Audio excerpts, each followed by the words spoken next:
everyone. Welcome to If You Were in Charge with me, Sanam Naraghi Anderlini. Me, Kavita Nandini Ramdas. Today, we are super excited to have Ben Cohen as our guest on the show. Ben is the famous Ben of Ben and Jerry ice cream, which I think everybody loves. Certainly my generation, we were so excited when we started seeing all these chunky things coming out, and I loved the flavors. But also founder of Up in Arms, which is a new organization campaigning against militarism in the United States and the ballooning Pentagon budget. So, Ben, super excited to have you and for this conversation, and lots of things for us to talk about, for sure. More and more every day. Yeah, great to be here with you. Thank you. So can we just start with going back a little bit? From what I understand, or we've been reading, you started Ben and Jerry's after a $7 or $5 correspondence course on ice cream making. When was that? It was a $5 course. Jerry and I didn't have much money. We split one between the two of us. Ben, I was telling Sanam, because I have a husband who went to Hampshire College, that it might have been right after you graduated from Hampshire. Well, actually, I never went to Hampshire, and I never graduated from any college. Excellent, even better. I think the president of Hampshire at the time felt that I was qualified to be on the board of Hampshire College, and so I was on the board for a while. Well, that's wonderful. That's the Hampshire connection. Well, that's exciting, because Sanam and I were wondering whether there was a way to inculcate aversion to militarism at a young age. Well, it wasn't at Hampshire. Amazingly enough, I had this aversion to militarism during my elementary school years. I was a early bloomer in that respect. It was amazing. It was during the Cold War, and I just had this image of these two countries, the Soviet Union and the United States, facing each other with these huge piles of shiny new weapons. And in back of them was their people that were kind of suffering, not having enough to eat, not having health care. They weren't happy people. And I don't know. What can I say? I was called. I had this vision. Here I am.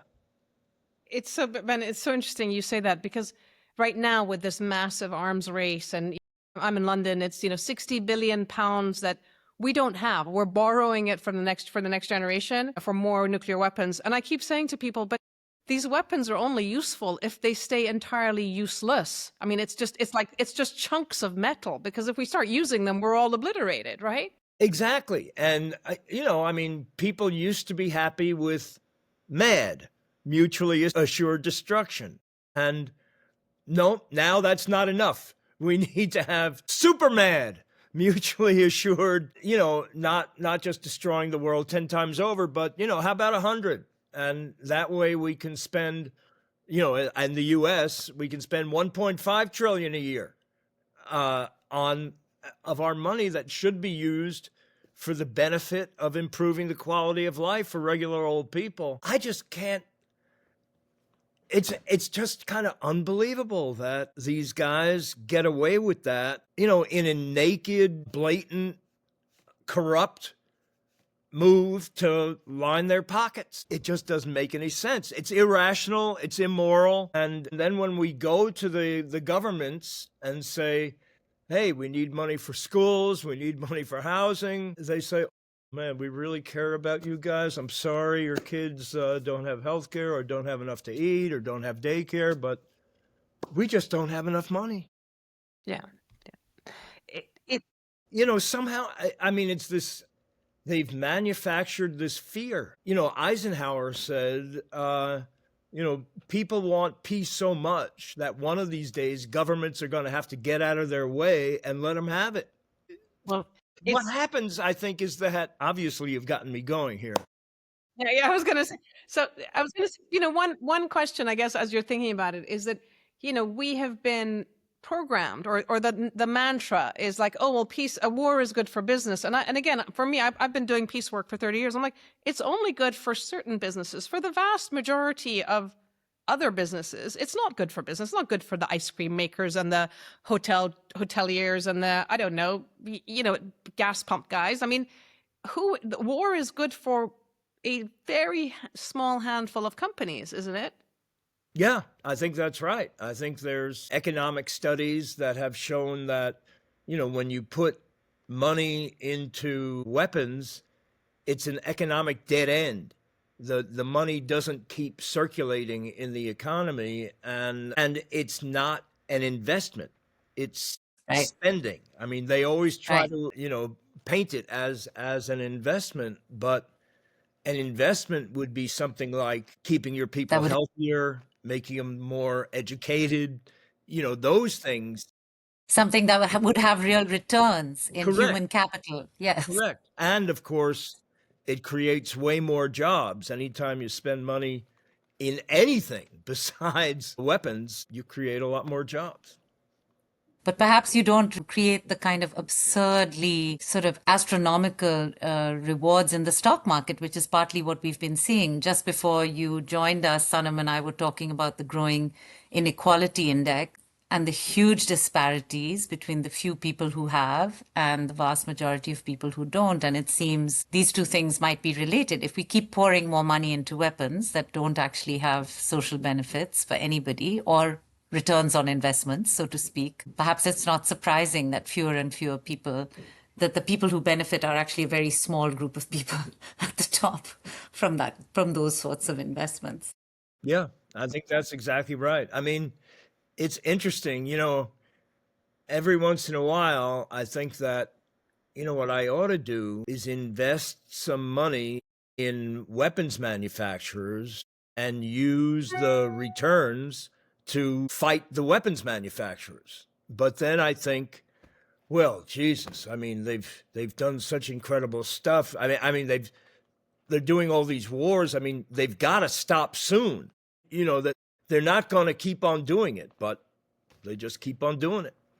Ben, it's interesting because you're in the universe of you're in the sort of American zeitgeist because of Ben and Jerry and in our supermarkets and everything. And then this other universe of this anti-militarism stuff, which it's still kind of niche. There's a bunch of us who talk about these things, but you take it to, I don't know, dinner with friends in whatever, in DC or in Maryland, or people kind of think that we're slightly odd, right? To be so upset about this. How do we bring this conversation to the public to say, the money that is being spent now on weapons is money that isn't going for the disabled kids in Virginia, or it's not going for research in, green energy or environmental issues. I've got kids that are working on these issues, and all of their friends' PhD programs have been cut back because now we're not interested in progress related to the environment. How do we make that connection for the ordinary American? Is that something that bothers you at night, or do you have other things that are bothering No, you? I think it has bothered me, but I think I've come up with the answer, which is that you need to start with what people are concerned about. And what people are concerned about is that they can't afford a house, they can't afford childcare, their school budgets are always in the red. The reason why that is because our government is diverting the money that should go to that to weapons manufacturers instead. Ben, you're sounding dangerously like the socialist who just got elected mayor in New York City. You care about childcare and affordable Yeah, hard to housing? believe. Yeah, and yeah, I don't believe that the US should be the only advanced democracy in the world that doesn't provide health care for all of its people. They've prioritized killing over living. Somehow, I think what happens is that, people are busy. They're trying to bring up their kids, they're trying to keep the car going, it's breaking down, the roof is leaking. How are they supposed to understand or take the time to figure out, well, is the government spending the right amount of money on the Pentagon? Shit, I don't know. Well, it must be those guys in the uniforms with all the, patches on them and medals and shit. They must have our interests at heart. And they say that, these other countries are about to, blow up the United States. So I got to go along with it. And what they've done is that because nobody's got the time to analyze, do we really need, what is it? I don't know, 1,300 F-35s, or do we need so many aircraft battle groups? people can't get into that, so they've simplified it to say that, well, the more we spend on the Pentagon or on weapons, the safer and more secure we are. And that's just a lie. It's, and now we have let's. I became really interested in this space of what do you do differently. And in the 1990s, I met a South African woman, and she had been in the MK. She'd sort of been in the armed entity of the ANC fighting apartheid, and then afterwards made it to Parliament, and she chaired the Defense Select Committee. And she said at some point the arms industry came to her. In South Africa during the apartheid era spent 25% of their budget on militarization. And so the nuclear weapons program and had too. nuclear weapons, exactly. Anyway, and she said these guys came to her and were like, we need this many jets and this many submarines and this many, like giving her the shopping list. And she turned around and she said, well, wait a second, before we buy all this, what are the security threats? What are people saying? So she initiated a national defense review where they went and talked to ordinary people. And they said, what makes you feel insecure? Right? I mean, in villages and towns, and people have said, well, I don't know, the water is dirty because we had a military installation, or we don't have street lights, or we don't have poverty, there's poverty.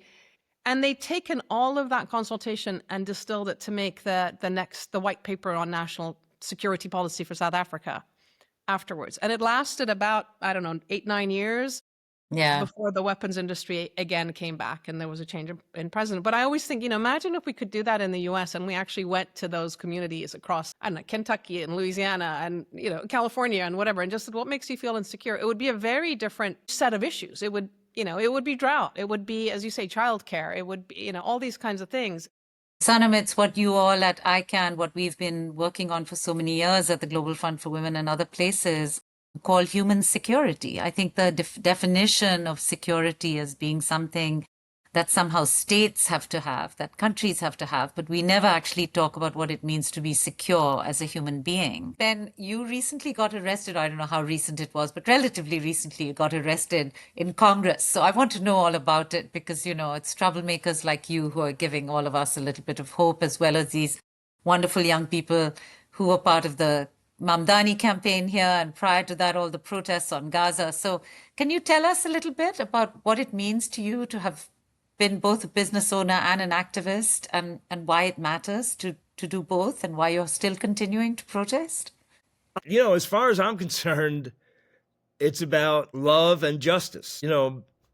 Cornel West's statement that justice is what love looks like in public is very meaningful to me. I mean that's what I believe. And, when you're confronted with situations of injustice, you kind of have three choices. You can ignore it, you can complain about it, or you can do something about it.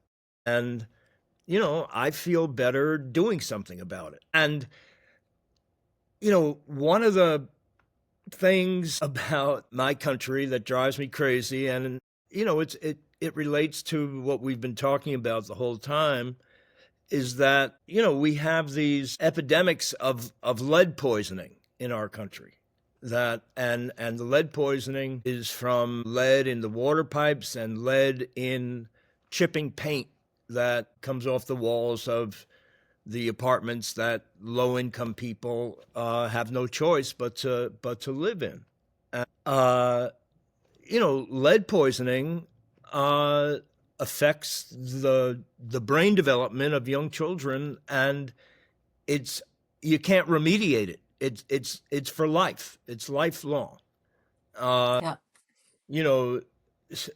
was some public health doctor who said, if you wanted to put something into the environment to keep a generation down for years to come, it would be lead.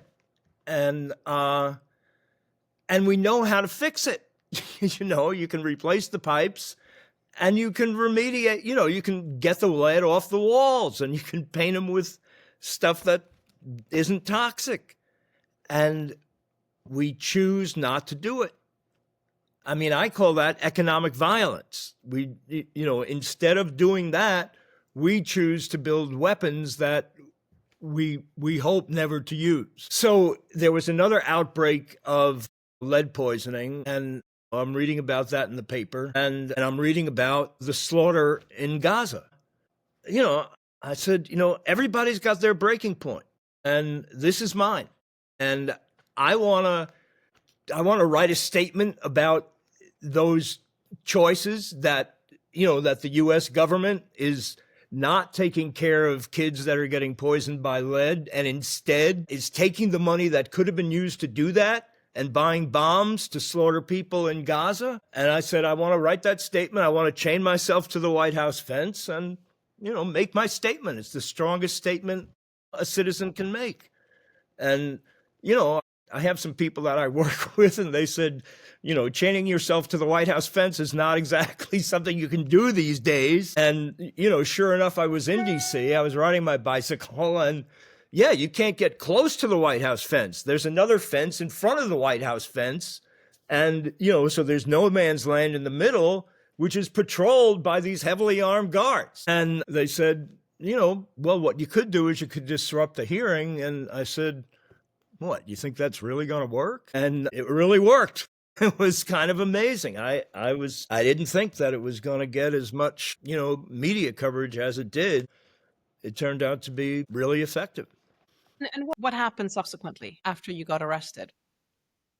Well, they, I said, I was working with some people. They said, we're going to, we had a press conference outside the Capitol building, and then they said, we're going to take you into this hearing, and we're starting to go to the hearing, and they're saying, whoa, something went wrong. We can't get you in. So we're all going back. And then they said, well, we found a way in, and, went to that thing. And, I said, what am I supposed to do? And they said, well, there's other people in there also that are protesting. And when they say something, you stand up and say something. And, and they tell me, and it turns out that it's going to be Health and Human Services, that hearing. And so come up with something related to Health and Human Services and the slaughter in Gaza. So I'm trying to think of a short little pithy thing about that. And so I came up with, they're giving bombs to Israel and funding it by kicking kids off healthcare in the U.S. So I got up, I said that, and they led me out and, searched me, handcuffed me. Did they know who you were? I don't think so. I mean, maybe at some point, but I don't think so. I mean, I just wonder, you've got some young guy who's taking, somebody who was probably his father's generation into the paddy wagon, and he's probably eating your ice cream at night. I mean, it's just, there's sort of cognitive dissonance there, right? It must be, do they show respect? Are they, or are they just, they were good nice folks. guys. They were doing their job. Yeah. Trained particularly well. No, and actually they're not trained even on things like tasers. I just listened to a whole show in which this former policeman actually talked about the fact, who had been an EMS responder, or first responder in medical situations, saying how he found out that the company that sells tasers to every police department across the country actually has basically lied about the fact that tasers can in fact cause cardiac arrest in people on whom it's used. And how traumatic this has been for young policemen who've been told over and over again that tasers can't actually cause that kind of serious injury, and then of course have been found that that's actually not the case. So in that sense, I mean, I'm not putting up a defense, and I know that often the slogans on our efforts on the left are often very abusive to policemen, but I think people who join the police are often working class people who don't have a lot of other choices. And I think we often mistake the challenges that they also face. So I'm glad that you were treated well then. That makes me feel. Ben, your company, you guys were giving 7.5% of your pre-tax profit to causes, to good causes, charities, etc., right off the bat. Now, I sort of think about that on one corner of my brain, and then I think about during COVID how we were all using Amazon and so happy that Amazon was delivering things to us. But Amazon started doing a fundraiser for their personnel. And it was like, let's be kind to the Amazon guys and stuff. And I just remember thinking, why are we as the customers being asked to supplement the salaries or the benefits for Amazon workers when Jeff Bezos is sitting there just piling up the zeros? I mean, it was such a not paying the workers a fair wage at all. In fact, they've been trying to unionize. I mean, in that universe, I don't know whether you hang out with business people or businessmen or the corporate world, but how do you explain what we're doing and why companies, why aren't these guys being more decent and humane? Like, what's happened in the last 20, 30 years where it's the accumulation of insane wealth has become it's almost like a sickness. It's like hoarding or something. It just seems very odd that $1 billion isn't enough, 50 billion isn't enough. We're now looking at $1 trillion. What would you say to these guys if you could meet with them and just spend some time with them around the value of doing good in the community alongside making the money that you've made? Well, I think that for a lot of people, business is kind of a game like, a football game or a basketball game. And the object is to get as many points as you can. And in the business world, points are dollars. And they're just playing the game. They're just trying to get as many as they can. I've been thinking lately about the game Monopoly, which we were brought up on as kids. And, what that game teaches you, what it instills upon you when you're an impressionable child, is that one person wins and everybody else loses. And you just grow up thinking that's normal. That's okay. That's the way the world works. And, it's interesting that I believe it was a woman who created the game Monopoly, and she was actually an anti-capitalist. I mean, she was thinking that the game was going to be used to undercut capitalism. Didn't work out that way. So, so they're just playing the game, and the object is to score as many points as you can. And the other thing, in terms of business in general, and especially publicly held companies, the stock market, there's only one measure of success. And according to what was the traditional business theory that was taught in every business school, was that the only legitimate function of a corporation is to maximize profits. And so that's the way they work. Did you get pushback? Like when you were saying we want to do 7.5% to causes before profit, before did you get pushed? Did you have shareholders? Did people tell you you're crazy? Huge pushback. Lots of people saying we were crazy. When in the early days of Ben and Jerry's, the ice cream was really good. People really liked it. And, even as a one-shop homemade ice cream parlor, we were doing as much as we could to be of service to the community. So we were donating money to different things, donating ice cream. We were sponsoring community celebrations. And then, we started selling a whole lot of ice cream. We started distributing to the rest of the New England states. And, we got to a point where we needed to, build a real ice cream plant. We were working in a little rented facility, and we had all these venture capitalists that came to us unsolicited saying, here, we'll give you money to grow your business. And we said, no, we don't want to take your money. We don't want to have our business create more money for people who already have a lot of money. We would like to spread the wealth. So we decided what we wanted to do is we wanted to sell shares in Ben & Jerry's to Vermonters. And we held what became the first ever in-state Vermont public stock offering. So it didn't go over state lines. We were selling shares to our neighbors, and therefore we didn't need to go through the whole SEC process. there was a lot of people who told us we were crazy when we did that. I mean, we were trying to find lawyers and accountants to help us do the legal part of this in-state public stock offering. And they all said, you're crazy. Don't do it. It's never going to work. There aren't that many people who live in Vermont. Those that are there don't have much money. And you want to have this very low minimum buy.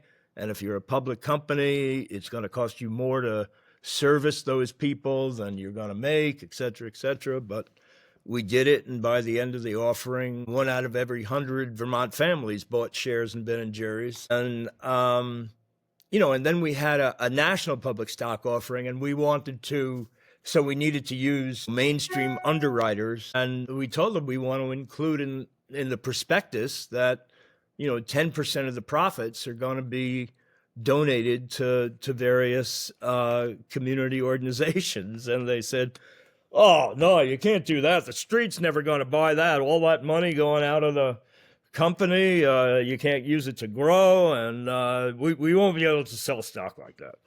And so they said, why don't you do 1.5%? That's the corporate. Well, that's a lot. That's more than the corporate average. And we said, no, we can't do that. And they eventually came up to 5%. We were at 10%, and we compromised at 7.5%. Interesting. And so does that, this idea that 1 in 100, so as the company did well, all of your friends and neighbors, everybody benefited, right? Yeah, that must be an awesome it was feeling. Great. It worked the way it was supposed to. Yeah. People have come up to me, said, my kid went to college on the stock that we bought in that offering. Again, what's the balance between the wealth that you need to have and that sense of fulfillment? Because again, this idea, when is it enough? They're all chasing this dragon. When is it enough? And how else do you make yourself actually feel good inside and outside? Yeah, it is really interesting. I talk to, young people, they're talking about, what line of work should I go into? And, for a lot of people, that's somewhat determined by how much money can I make in this line of work. And, I explained to them that doing work that is fulfilling to your soul and your spirit is worth a lot of money. I mean, the only reason to make money, I think, is to feel good, is to meet your needs. And you have other needs in addition to having money. You have a need to, I don't know, kind of feel good inside yourself and feed your heart. And so what, you do a job that's kind of soulless, where you're working for the man who's paying you a lot of money, and you're not getting real soul satisfaction out of that. Maybe for that, Ben, we needed a different game than Monopoly to teach us about soul satisfaction. Yes, an opportunity for you to come up with the new game, Kavita. Yeah. Well, good idea. I mean, that's a business it would be opportunity. great. There you go. That's a business opportunity. That's so true. Ben, do you want to ask another question? Oh no, I was gonna ask about Ben's recent the Magnum media stuff. The Magnum stuff. All of the drama the about stuff, Magnum. And also, Ben, you mentioned Gaza in the context of speaking out at the House hearing, but could you say a little bit more about that? I think for both Sanam and I, people who have worked on both women's rights and the well-being of families all over the world, I think we were so disheartened to see how this terrible tragedy in Gaza was playing out inside the United States. And I think it would be really interesting for us to hear a little bit more about what you felt you were able to do by taking positions, because Ben & Jerry's had already taken a position on selling ice cream in the settlements, meaning in the West Bank. So that was prior to Gaza. And so just wondering if you can say a little bit more and help our listeners understand why was it so important, and the fact that Ben & Jerry's actually in your agreement with Unilever also fought to have an independent board of directors. I know Anuradha well and others, of course. Just if you could say a little bit about that and share with our listeners why you made that choice. Sure. You know, Jerry and I were both opposed to the sale in the year 2000 to Unilever. Because we were concerned that the social mission would not survive if it was purchased by a company that did not have a similar mission. But the company was publicly held, and there were SEC regulations that required the board to recommend the sale because Unilever was offering so much of a premium above what the stock was trading at. You know, according to the SEC rules, the only thing that matters is dollars. So we were quite reluctant. They were, you know, as soon as, for a publicly held company, as soon as some company makes an offer, then the company is considered to be, quote, in play. And so then other entities can make offers. And so there were several entities that were making offers, and Unilever, you know, wanted to make the best offer, and they came to understand that for Jerry and I, it was about the social mission. So we were negotiating with them, and we were trying to write the social mission into the acquisition agreement. And there was an understanding that, you know, the social mission needed to evolve and change as the society and culture evolves and changes, and as different issues come to the fore. And the way to be able to do that was to establish this independent board of directors for Ben & Jerry's, which has the legal authority over the social mission of the company. So that's why we did that. And when it came to so I mean, first of all, you made the watermelon ice cream, right, in support of Gaza. Yes, I did personally. The company did not. The company, that's not the company. And that's the reason why we're now trying to free Ben & Jerry's. I mean, we essentially, you know, at one point about 2 years ago, Unilever announced that they wanted to sell off their entire ice cream division. And there had developed this tremendous conflict between the independent board and Unilever, which has now become the Magnum Ice Cream Company. Right. First, and it was first about pulling out of the West Bank. You know, Unilever had agreed to do it. I mean, we studied the situation for years. There were visits, the whole bit.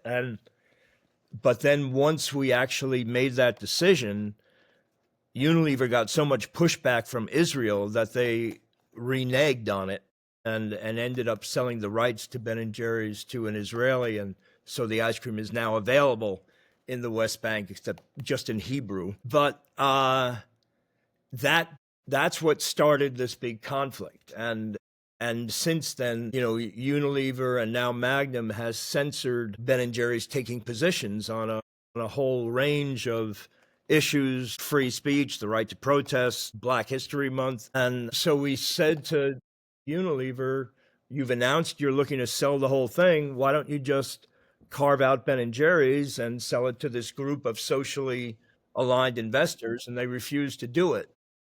We told them, well, if you're going to refuse, then we're going to go to the public and tell them what's going on. And so now we do have this group of socially aligned investors that wants to buy the company, but the Magnum Ice Cream Company doesn't want to sell. So we've been encouraging people who support Ben & Jerry's and the values that it stood for the last half century, really, to make their opinion known to the Magnum Ice Cream Company and to help us pressure them to sell Ben & Jerry's so that the mission of the company can survive. And do you get, you know, when you made your watermelon ice cream, is that an infringement of copyright? Is that, do you get worried about being sued? Are you putting it out under a different label? Could you put it out under Jerry and Ben? I mean, is there, can you play around with that? Well, the label we put it out under is Ben's Best. Right. Which, you know, not Ben & Jerry's, it is Ben. I am the co-founder, but, you know, that they don't have any legal right to tell me not to come out with an ice cream under Ben's Best, as long as it's not for sale. So not a problem.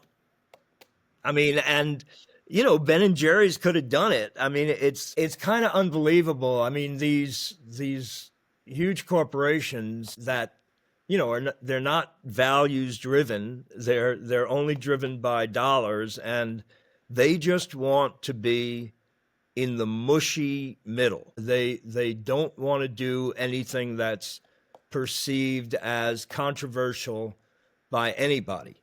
I mean, the reality is that corporations are extremely political. I mean, they determine who gets elected based on campaign donations. They determine what laws get passed based on lobbying, and they just do that covertly. They don't really want people to know about it. And the difference is that Ben and Jerry's takes public stands on what's considered to be political issues. We do it overtly, and instead of doing it in our own self-interest, we do it in the general interest of people, the society. And in this particular case, I mean, it just, to think that that, as you say, they take this mushy position, but we're talking genocide. I mean, this is not a black and white sort of, it's not mushy. It's very clear what has been going on in the last couple of years by law. And to see that, corporations don't have the backbone, or not even that. It's like they're actually, by not taking a stand, they're complicit. That's correct. They are Yeah. complicit. And Yeah. I think that the public needs to start needs to start letting them know that they're not going to tolerate this complicity. Ben, could you add a little bit to that? You're Jewish yourself, and I think one of the ways in which this has been cast in the context of the United States has also been really unnerving, to say the least, and actually horrifying in terms of hypocrisy, which is that somehow to stand with Israel, no matter what they do, including perpetrating a genocide, is the only way to be Jewish in this country. And the claims of anti-Semitism that have been hurled around and affected so many people, including the young students from Jewish Voices for Peace protesting, and so many other young students, but also including leaders like yourselves in business and in academia. Could you say a little bit about how that has affected you and how you see that from your own personal perspective? Because we've been talking about what it means as a business decision, but it's also must be really hurtful to be hearing these, epithets being thrown around. I mean, in terms of it being hurtful, I don't mind. I mean, if you take a stand for something, people are going to be opposed. I always say, if you're taking a stand and everybody already agrees with it, there was no sense to taking the stand to begin with. Hear, hear.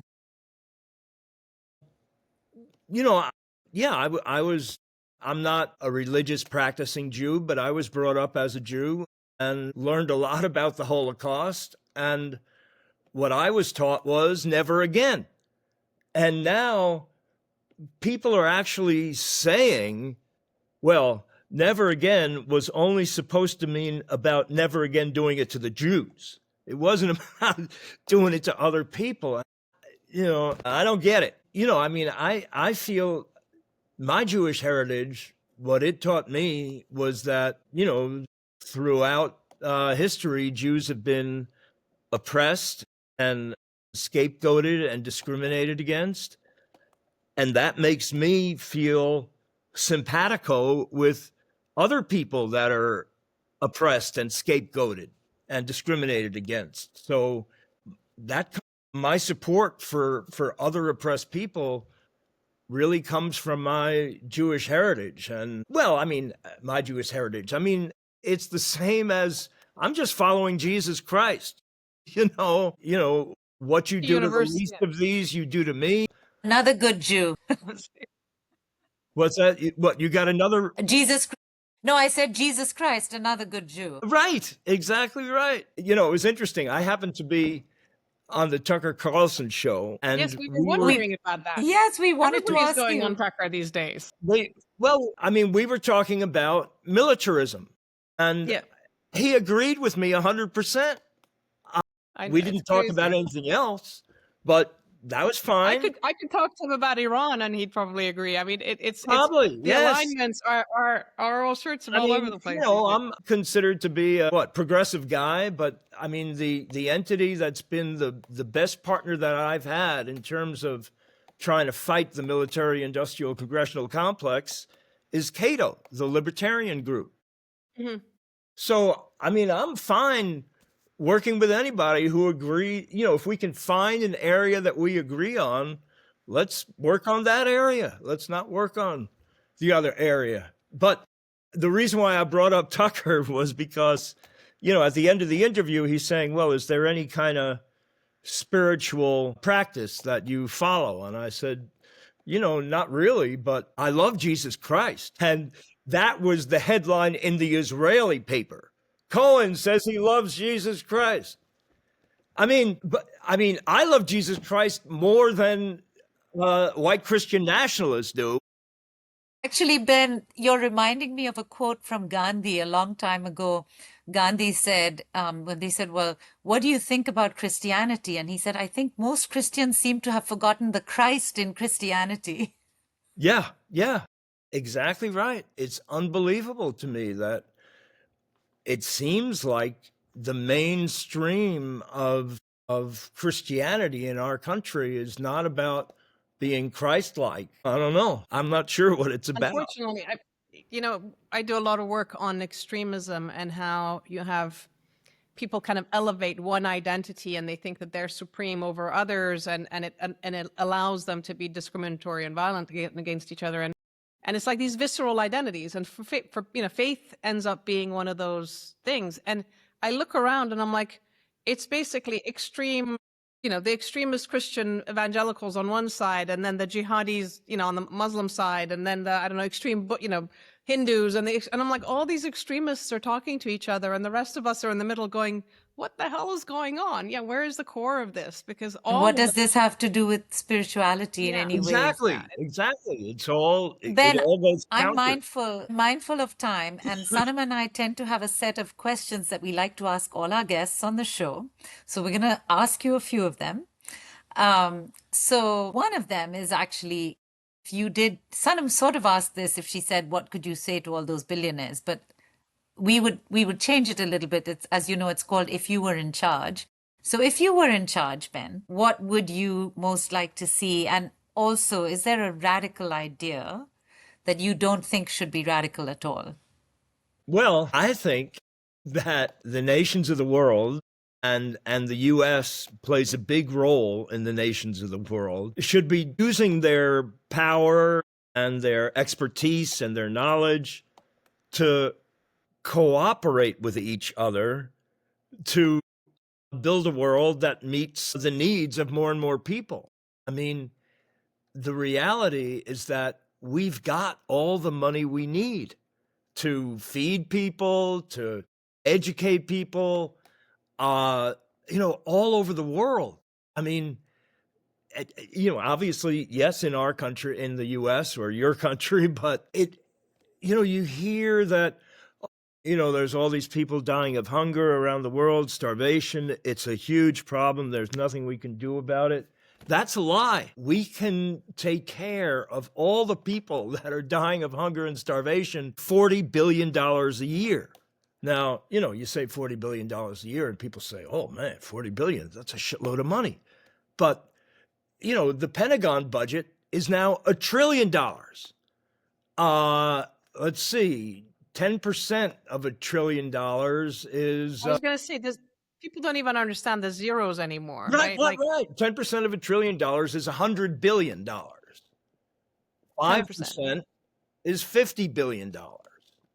For less than 5%, you could take care of all the people in the world that are dying of hunger. And it's not like you have to spend that every year. I mean, part of that 40 billion is standing up a sustainable food production ability around the rest of the world.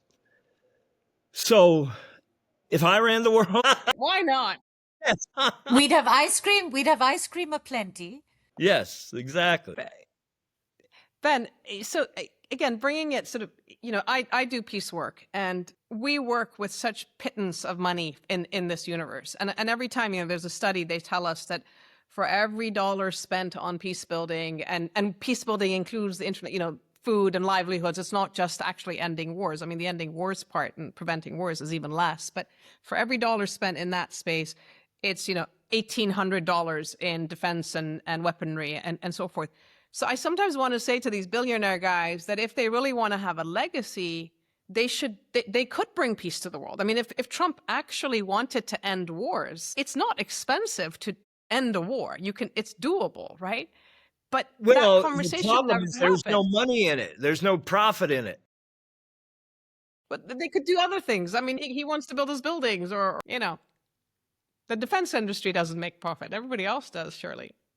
Yeah. So that's your radical idea, and that's what you do if you were in charge. And I know Sanam has a couple of others, but we also do want to take a second before we wrap up to also ask you to reflect on what's happening in the US right now. It's been such a hard time. So before we end on our positive note, Sanam, maybe. Just, first of all, in terms of, I'm going to just, the key question that we want to put out there is, what gives you hope right now? That there's people that are outraged, that are resisting, that are out in the streets. I mean, actually, the people in Minneapolis give me a lot of hope. The people that are standing up to the thugs, the goon squad, the ICE militarized, masked thugs that are taking over that city. I mean, how can our country say, well, that country is over there is bad. They're authoritarian. They have secret police. They're snatching people off the streets. They're shooting innocent people, when that's what's going on in our country. So yeah, the people in Minneapolis that are standing up, that are on the front lines, that are putting their bodies on the line, that gives me hope. And I know that the majority of people in the United States are opposed to many of these actions. I mean, the guy. Even the ones who voted for him? Even the 70 million that voted for him? More. I think there's a growing percentage. I mean, I'm aware that most of the people who voted for Trump are still big Trump supporters. But I think there's some that are quite opposed to a bunch of the stuff he did. The majority of the population, including Trump supporters, believes that presidents should have to follow court orders. The majority of people in the country feel like we should not pardon the January 6th insurrectionists. So, I mean, I guess call me a cockeyed optimist, but I have faith that the majority of the American people are good, caring people. And, a lot of them are just totally shut out of the political process. They've given up on it, and I don't blame them. But I believe that the majority are decent and care about other people. Thank you. I have a big question to ask you about ice cream, actually. All right. I can probably answer that one. I have to give you some context. So I grew up in Iran. I'm Iranian by background. And my cousins and I would spend hours in the kitchen mixing, vanilla and chocolate on our own cookies and you name it. Like, we were sort of concocting this stuff as kids. So when we got exposed to Ben and Jerry's, and when you guys went pub or sort of in supermarkets everywhere, it was almost as if like our dream idea had been the dream idea of these other guys, and you guys had turned it into company. But is there anything in the business of ice cream making, this idea of, mixing things together and, I don't know, keeping it cold, but also having it mushy, that when you think about it in terms of dealing with the world or dealing with, people from different sort of perspectives having to come together to create something better, it's kind of transformative what you do with ice cream. Is there some analogy or metaphor that we can draw from the concept of ice cream making to actually creating something better for the world? Have you ever thought about it like that? Well, I don't know. Flavors, not all of them come that quickly. I used to talk about channeling flavors from the collective flavor unconscious, and that usually happens overnight. So you're asking, is there an ice cream metaphor, an ice cream analogy for the world? Quickly, my debate club training was do not make on the spot analogies. You get in trouble. So I'm going to have to think about that one, but I'm sure there is. Yeah, that's great. Keep it And we, sweet. when you were asking for flavors, Kavita and I were talking, and I was like, the Persian version. We need a Ben and Jerry's Persian ice cream that would be with wonderful. rose and cardamom. That's right. Ooh, I like that. I did once make an ice cream with rose and cardamom for a friend of mine who was getting married to a woman named Rosemary. So Oh, I made a rose and cardamom ice cream, but it was not for public consumption. It was good flavor, though. Well, ours comes with pistachios, frozen little blobs of cream, and saffron as well. So Little come to saffron, London, we'll have yes. to take you to Persian ice cream place. Yeah, I'd like that. I like the Persian version. That's a good name.